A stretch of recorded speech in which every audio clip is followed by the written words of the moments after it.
Hello everyone, today we will talk about how to fix or how to solve the problem of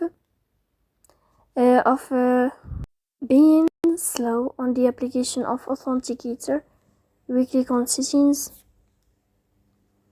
In this page you can click on apps, default apps, app settings. On above you can search about Authenticator and you will enter.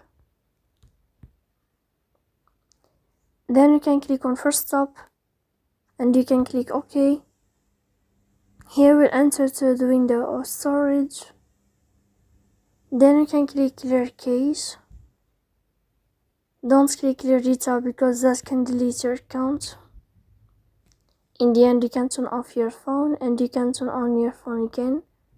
So please don't forget to support us by like and subscribe. See you next time in another video and thank you for watching.